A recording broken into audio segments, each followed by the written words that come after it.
ওলামাকে আমরা সবাই বর্তমান সরকারকে সাপোর্ট দিচ্ছি। এই সাপোর্ট মানে কি, যা ইচ্ছে তা করবে সেটা আমরা করতে দিব না। বন্ধ করার চক্রান্ত চলছে। তাই ইনশাআল্লাহ আমাদের মুসলমানদের বুকে রক্ত থাকতে আমরা ভারতের দেওয়ান মাদ্রাসা বন্ধ হবে না আমরা সহ্য করব। কারণ ফিলিস্তিন আমরা যেতে পারছি অনেক দূরে, ভারত আমাদের কাছে।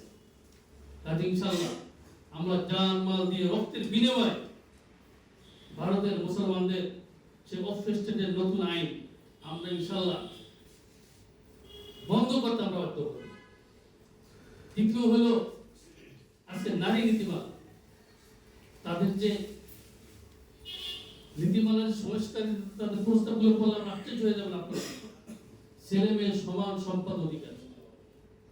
আচ্ছা, আমাদের সবাই পরিবার আমরা বসবাস করি, আমাদের ভাই বোন সকলের কি দায়িত্ব? এক দায়িত্ব? ছেলের উপরে সমস্ত দায়িত্ব, মেয়েদের উপরে কোনো দায়িত্ব নেই। বিবাহের আগে পিতার কাছে দায়িত্ব, পিতা মারা গেলে বড় ভাইয়ের কাছে দায়িত্ব, বড় ভাই মারা গেলে স্বামীর কাছে দায়িত্ব, স্বামী মারা গেলে সন্তানের কাছে দায়িত্ব, সন্তান না থাকলে ভাইদের কাছে দায়িত্ব, ভাই না থাকলে তার। সঠিক প্যাড আর সঠিক তথ্য দিয়ে কেশু সামলে নিব এক হয়ে। Monalisa sanitary napkin.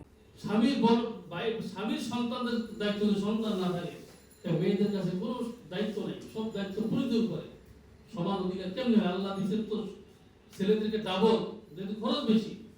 মেয়েরা স্বামীর বাড়িতেও পায়, শ্বশুর বাড়িতেও পায়, বাবার বাড়িতেও পায়, কিন্তু ছেলেরা সেটা পায় না। এরপর দেখেন তাদের আরেকটি প্রস্তাব ছিল, দেহ আমার সিদ্ধান্ত আমার, আমার দেহ আমি দেব, যাকে খুশি তাকে দেব বলে নাউজ। এটা কোনো মুসলমান বলতে পারবে? এটা বাংলাদেশে কোনো ধার্মিক অন্য ধর্মে যারা আছে তারা বলবে কোনোদিন? এটা নোংরামি।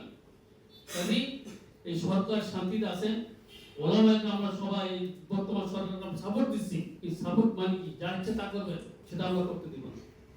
আপনাদের মেসেজ দিচ্ছি আমরা সারা বাংলাদেশের বান্ধবান সহ সারা বাংলাদেশ সমবায় আমরা এক অভিন্ন ইসলামের ক্ষেত্রে এই সমস্ত আইন আমরা করতে দেব না। আল্লাহ আমাদের সবাইকে কবুল করুক।